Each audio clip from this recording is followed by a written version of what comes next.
Good evening, everyone. Welcome to the Aakar Foundation Aakar Explained series. Recently, the issue pertaining to the wearing of the hijab in the educational institution has brought into the light the concept of essential religious practices test. So let's try to understand what does this essential religious practices test mean. So as I have already told you, the issue pertains to the wearing of the hijab, which started in the early January at the government's girls pre-university college at Udupi district in the Karnataka, where some students were not allowed to wear hijab in the classrooms. Okay, so in brief, the issue can be seen here. In the government PU college, students were not allowed to wear hijab as well as saffron shawls also. Then it spread to other educational institutions, and as a result of this, the girls of this government PU college in the Udupi district started the protest outside the campus. This issue was particularly regarding wearing of the hijab in the classrooms. Now, let's try to understand what this issue actually is. So, the main question that arises here is whether students can be kept out of the educational institutions merely because they are wearing a piece of the clothing indicating their religion.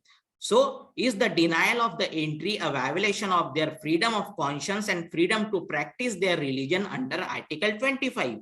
So, if the state is making any policy or making any law, and if the community is saying that the law or the policies is interfering in the religious practice or the religious freedom which is guaranteed under Article 25. So naturally the question will arise, the claim of the community that this constitute or the particular activity constitutes essential or the freedom of religion under Article 25. So who will decide that this constitutes a freedom of religion? So while students are arguing in favor of their freedom, the government is of the view that compelling a student to remove the headscarf is not a violation of the Article 25. So not allowing a hijab is not a violation of the Article 25. So that is the question whether educational institutions can bar religious attire as a part of their power to prescribe uniforms for a student is linked to the constitutional question whether the ban on such attire will come within the power to restrict the freedom of the religion in the interest of public order, health, and morality. Okay, so this is the issue. On one hand, the community is claiming wearing hijab is a part or it's a freedom of religion guaranteed under Article 25.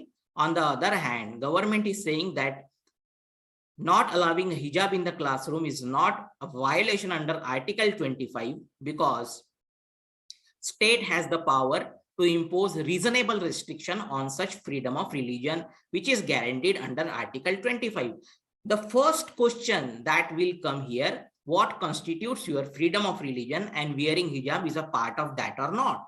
So as I said, Article 25(1) of the Constitution guarantees the freedom of conscience and the right freely to profess, practice, and propagate religion.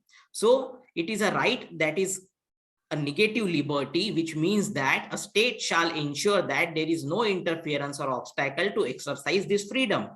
However, like all fundamental freedoms, state can restrict the right for the public order, decency, morality, health, and other state interests. So on one hand, the community is saying wearing hijab is a part of their freedom of conscience and right freely to profess, practice, and propagate religion under Article 25. On the other hand, state is saying that it can impose a reasonable restriction on such freedom. So first question, let us try to discuss whether hijab is a part of the Article 25 or does it make a part of freedom of religion guaranteed under Article 25. Okay. So what constitutes a freedom of religion? Natural question or the logical question that arises here, if some community claims that this is a part of our religion, which is to be part of freedom of religion, which is to be guaranteed under Article 25, then who will decide that this is a part of their religious freedom? Here the Supreme Court of India has played a very important role, and its decision has led to the evolution of the doctrine of essential religious practices test.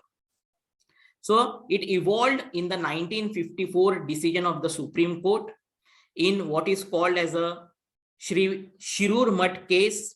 So the Commissioner, Hindu Religious Endowments Madras versus Shri Lakshmindar Tirtha Swamiyar of Shri Shirur Mutt case, Supreme Court ruled that only essential practices of a religion be given constitutional protection, pointing out that what constitutes the essential part of a religion is primarily to be ascertained with reference to the doctrines of that religion itself.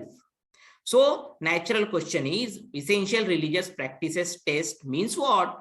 So this test is to determine what is integral to religion. That is, the essential religious practices doctrine governs which religious practices are to be protected under Article 25 and 26 of the Indian Constitution, which guarantees freedom of religion to individuals as well as communities.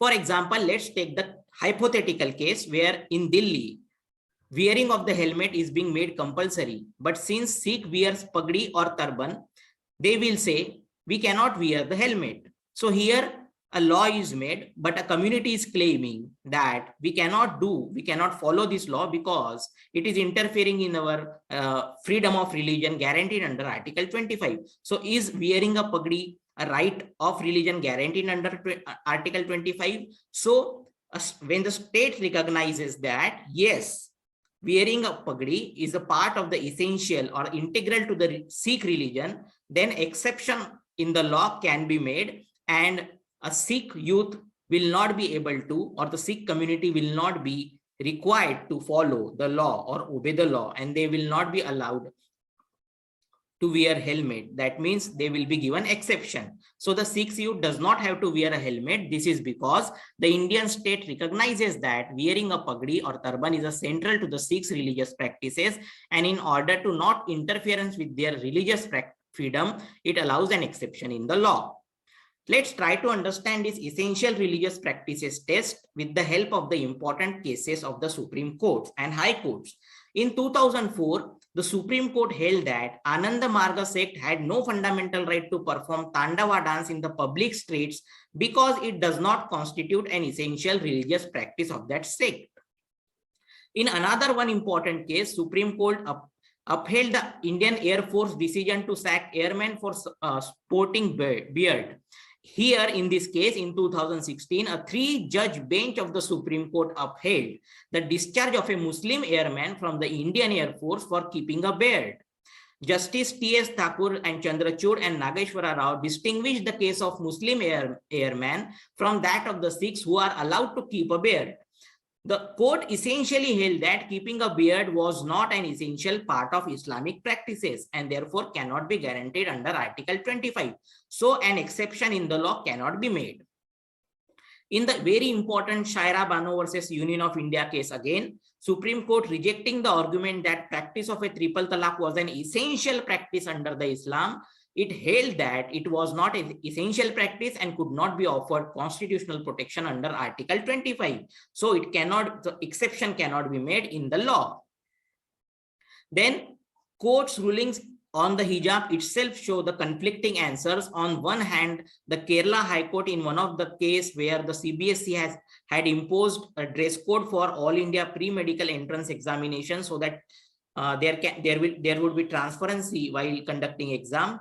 Here, the case was entertained by the Kerala High Court, and Kerala High Court directed CBSE that there should be additional measures for those who are wearing the dress code according to their religion.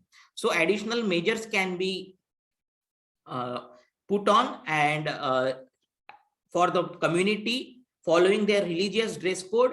And so here exception was made. Again, the same case in the Amna bin Bashir versus Central Board of Secondary Education 2016, Kerala High Court examined the issue more closely, and here again, so High Court explained or said that practice of wearing a hijab constitutes an essential religious practice, so it was allowed. But in the Fatima Tanshin versus State of Kerala 2018 case, a single bench of the Kerala High Court held that a collective rights of an institution would be given primacy over individual rights of the petitioner. So here a case involved two girls aged 12 and 8 represented by their father who wanted his daughters to wear the headscarf as well as a full sleeved shirt. So here High Court said that you have to follow the decision of the institution or the educational institution, and you will not be given an exception to follow the dress code as per your own community's norm or the religious norm. Now, what's the criticism of this essential religious practices test? Because now Supreme Court is determining what constitutes your religious practice or integral religious practice, and therefore will be given protection under Article 25. Some scholars have criticized this. The first criticism is that it was never intended to be a test to find out if a particular practice is essential to the practice of religion, but was only made to distinguish a matter of religion from a matter other than the religion. However, a long line of judicial decisions seem to endorse the applying of this test to dispose of the cases, and therefore now Supreme Court judges are interfering in the religion and determining what constitutes a religious practice, which actually should be the decision in the hands of community itself. The second criticism is that doctrine of the essentiality appears to allow courts to go deeply into the scriptures and tenets of a religion or a religious denomination to find out if the practice or a norm is at the heart of the issue is essential. This is seen as a theological exercise which courts are forced to wade into. So actually the court is interfering in the religious matter, which actually should have been done by the community or their spiritual leaders. A more reasonable approach, according to scholars, will be to apply the test of the constitutional morality and legitimacy to issue at hand. Applying the principle of equality, dignity, and civil rights to a particular practice may be better to decide constitutionality of practice. Okay.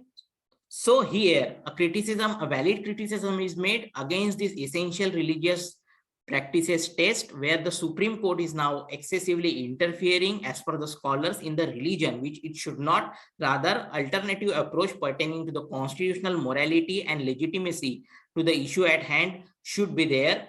The approach will decide based on the principles of equality, dignity, and civil rights to a particular practice. So here the case may be made for alternative approach also. So this was all about essential religious practices test. We'll meet again tomorrow. Till then, goodbye. Take care.